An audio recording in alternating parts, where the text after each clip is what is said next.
auditrice qui a été posée à l'écrit. Alors oui, justement, c'est Émilie Cochot qui nous demandait si on avait des astuces pour faire des cours à distance qui restent participatifs et surtout dynamiques et pas juste en fait des cours magistraux. Je suis sûr que vous en avez tous, puisque c'est le cœur du sujet. Alors, moi, je pense que c'est très important pour ça de penser à la créativité, de mettre en valeur la créativité des professeurs et des enfants.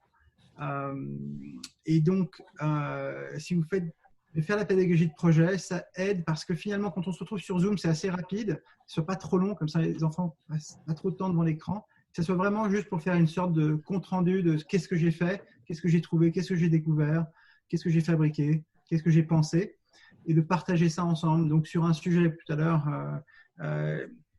Émilie évoquait les petits bonheurs de la journée.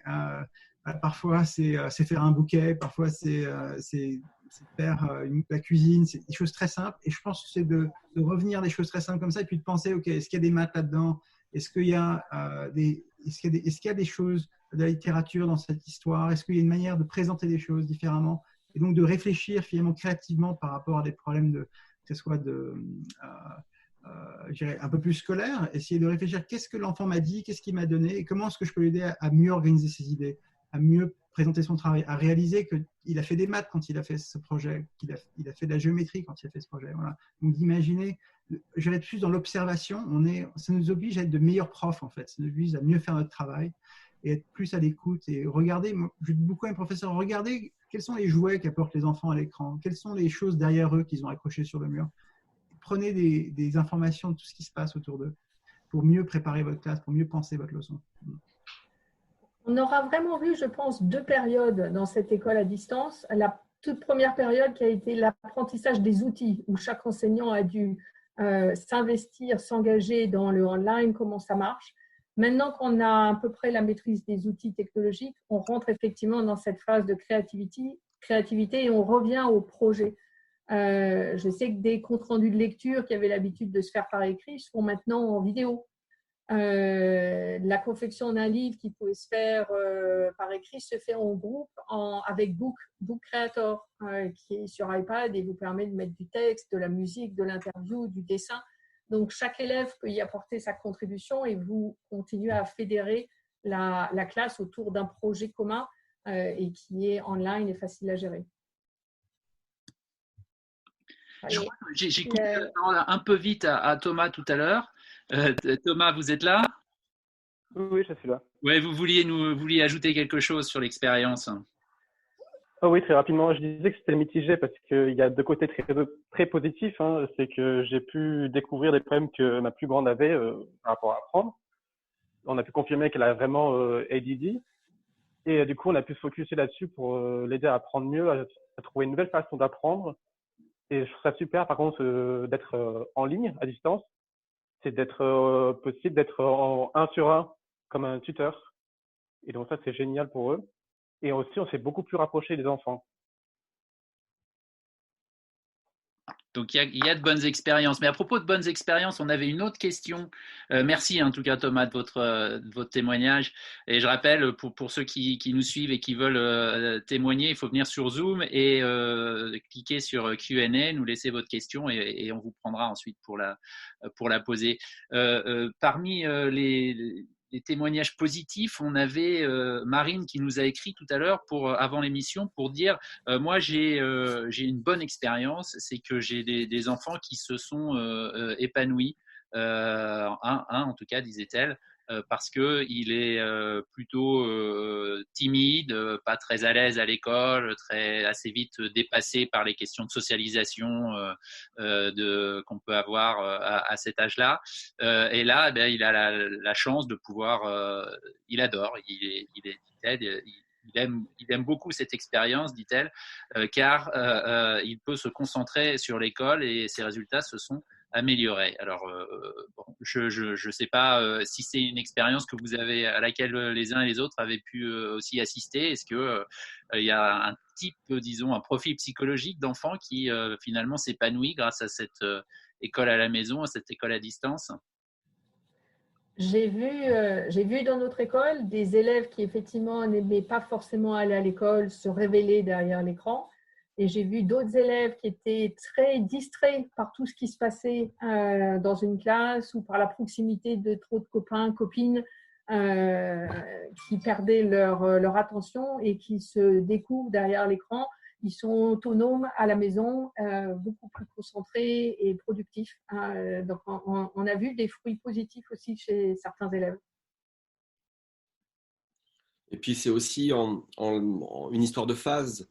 C'est-à-dire que plus le temps de l'école online va durer et on verra apparaître des phénomènes, une forme de lassitude parfois, quand même le lien social des camarades entre eux, ça pèse cette absence. Donc on s'apprête à voir des choses s'inscrire dans le temps qui ne sont pas forcément faciles à vivre et il faudra accompagner les élèves là-dedans.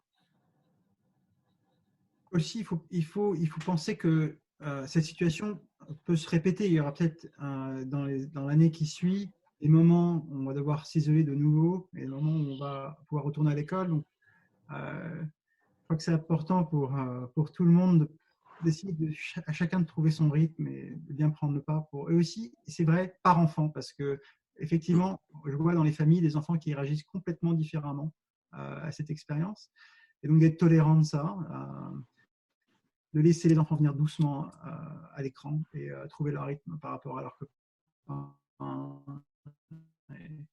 et à leurs professeurs. Et ça peut être aussi avec certains profs et pas d'autres. Il faut trouver différentes techniques. Il faut se donner du temps. Et je crois qu'il faut que chacun accepte que ça va marcher. Je dirais que quand on a plusieurs enfants, c'est plus facile. Ça vient parce qu'on voit que pour certains, ça marche et pour d'autres, ça ne marche pas. Donc, ça aide. Quand on n'a qu'un seul, parfois, c'est plus difficile, je trouve, pour mes familles en tout cas. C'est vrai que quand on en a 4, du coup, s'il y en a un qui passe une mauvaise journée, on a les 3 autres pour récupérer. Ça peut faire une moyenne, c'est vrai. En début de journée, c'est une bonne façon de voir les choses. On a dit qu'on positivait, on l'a fait pas mal. Hein. Donc, et justement, avant de conclure, on se rapproche de la fin.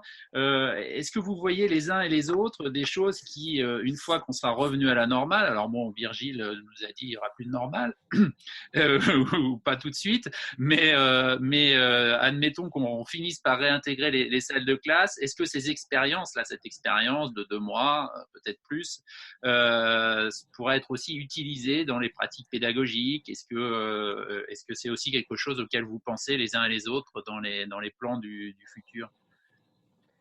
Alors pour les petits, j'y pense pas du tout. Moi, je suis archi contre. Je pense qu'ils doivent être absolument ensemble le plus possible. En revanche, je pense que pour l'équipe pédagogique, c'est génial. Je pense pour nous, pour planifier, pour travailler, pour communiquer, c'est absolument génial. On a énormément appris, puis on se voit plus. On aime, en tant qu'école, nous, c'est très positif. Par contre, je pense que pour le temps des enfants en classe, non, c'est vraiment très dommage. Donc, il faut qu'ils passent plus de moments en classe possible.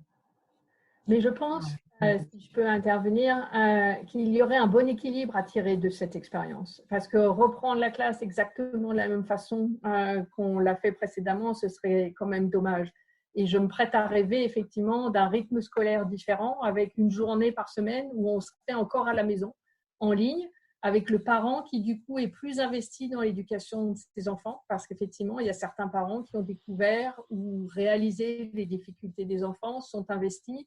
Il y a eu des repas familiaux, des activités familiales qui se sont développées qui étaient un peu en perte de vitesse. Donc, une école avec quand même beaucoup de présentiel, mais une journée par semaine où on serait en ligne pour promouvoir cette indépendance et ce temps de famille et cette implication de la famille, oui, ça me fait rêver. Après, il faudrait organiser le temps de travail. Mais je pense que ceux qui travaillent ont aussi apprécié le télétravail qui a des points positifs. Alors, on ne veut pas tout l'un. Il y a un bon équilibre à trouver et je pense qu'il faut réintégrer des nouveaux outils qu'on a mis en place dans la future école. On ne peut pas juste reprendre la même école qu'auparavant sans prendre en considération ce qu'on a gagné. Ouais, pour les plus grands et pour rejoindre ce qui vient d'être dit, je pense qu'il y aura un avant et un après, c'est sûr, au-delà des compétences techniques acquises. Il y a aussi une réflexion autour de la production de contenu spécifique à ces outils-là, Le travail en groupe, il y a d'autres façons de le faire, vivre même en présentiel. Mais c'est vrai qu'on aura un regard sur ce qui s'est passé. Et il y a évidemment des choses très positives qui vont découler de cette expérience parfois douloureuse. Donc oui, il y aura un avant et un après, c'est certain. Et alors, nous, de notre côté, au niveau des structures flammes, en fait, nous, ce serait si on pouvait continuer avec la généralisation des principes de classe inversée, continuer la pédagogie de projet, le travail sur l'autonomie de l'élève. Et puis, alors, ce que j'espère qu'on va pouvoir garder, c'est tous les liens qui se sont créés au niveau des équipes enseignantes un peu partout. Parce qu'on est même maintenant, du coup, on discute avec les flammes en Irlande, à Malte, à Taïwan, quoi. Et c'est chouette, ça a été plein de rencontres. Et en fait, moi, je me dis, j'espère que tout ça, on va pouvoir le garder, tous ces liens entre les enseignants et ces enseignants aussi qui s'invitent à droite, à gauche.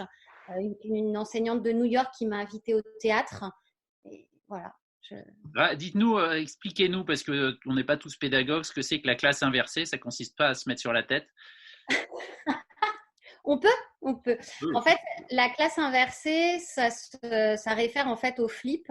Alors je vous passe le nom des pédagogues derrière, mais en fait, le F, c'est pour Flexible Environment. Donc, c'est un environnement flexible qui va s'adapter au style de l'élève.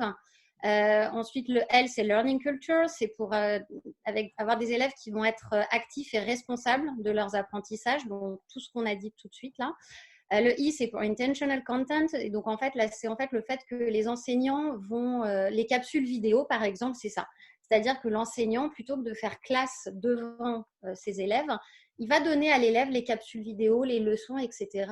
Et l'élève va les voir avant. Il ne va pas attendre ce que le prof, il n'a pas besoin. Et il va la regarder quand il veut, sa capsule vidéo, sa leçon. Et le P, c'est pour Professional Educators. Et en fait, là, c'est parce que justement… pour pouvoir faire ça, il faut une intervention pédagogique structurée et constamment adaptée aux étudiants en place. Et que du coup, pour ça, on a besoin de professionnels compétents et que ça ne peut pas s'inventer. Et donc, du coup, on essaye de travailler là-dessus et c'est super. Et chacun arrive avec ses idées et ça marche ou ça ne marche pas, des fois. Mais voilà, si on pouvait continuer à travailler avec tous ces principes, ce serait super. Super. Alors, je crois qu'Anne-Sophie, vous devez nous laisser. Voilà. Je vais malheureusement vous quitter, mais on a organisé une réunion de parents des classes de CM1 à la 4e et je pense qu'ils vont commencer à m'attendre. Un échange avec justement la psychologue qui a rencontré leurs élèves et dont on va leur faire part des anxiétés et surtout des méthodes pour résoudre l'anxiété chez leurs enfants. Merci. Un grand merci à toi, Emmanuel, et à tous les confrères panélistes. Ce fut un plaisir de vous rencontrer et je vous souhaite une très bonne après-midi et une bonne suite d'enseignement à distance. Merci. À bientôt. Et, il nous reste juste 2 minutes à peine. Donc, juste pour conclure sur les… J'ai compris dans vos témoignages à tous qu'il y a eu une période d'adaptation au début, mais que finalement, on a commencé à rentrer dans une certaine routine, une certaine habitude, en tout cas, sinon routine, qui est un peu négatif en français. Est-ce que aussi du côté des angoisses dont on parlait au début, les choses aussi se sont calmées là? Quelle est votre expérience là-dessus? Les gens, les familles, les enfants commencent à finalement faire leur paix avec ce qui se passe et à mieux appréhender les choses. Virgile, par exemple. Alors, je dirais que ça dépend des familles. On a des familles qui ont de la chance de quitter New York, d'autres familles qui sont, comme je disais tout à l'heure, qui ont très peur même de prendre l'ascenseur. Donc, c'est des situations vraiment qui n'ont rien à voir. Et puis, je sais aussi, je peux me rendre compte avec des écoles publiques où il y a des enfants, où il y a des problèmes très graves à la maison. Donc, il y a vraiment, je crois, c'est très difficile de généraliser. En revanche, si je vois une généralisation, c'est par vague. C'est-à-dire que ça va bien, et puis ça repart un peu en arrière, et puis ça va mieux de nouveau. Je dirais ce qui a finalement aidé beaucoup de familles à sortir un peu des moments difficiles, c'était de faire finalement un peu de volontariat. Volontariat pour l'école. Alors, je ne sais pas si les écoles le permettent, mais c'est d'intervenir dans le programme de l'école. C'est de faire quelque chose pour le groupe, de lire un livre à la classe, de faire une recette avec ses copains et d'être à la maison. Et d'un coup, la maison s'organise autour de ce projet. Toutes les énergies se focalisent là-dessus. Il faut aller faire les cours spécialement pour ça. Et là, d'un coup, on retrouve ce sentiment de communauté, d'appartenance. On oublie un peu, je dirais, ce qui se passe à l'extérieur. Et donc, si j'ai un conseil, c'est de faire ça. C'est pour revenir un peu dans le bain, pour retrouver ce sentiment de sécurité, de bien-être. C'est de se retrouver dans la communauté et de faire du volontariat pour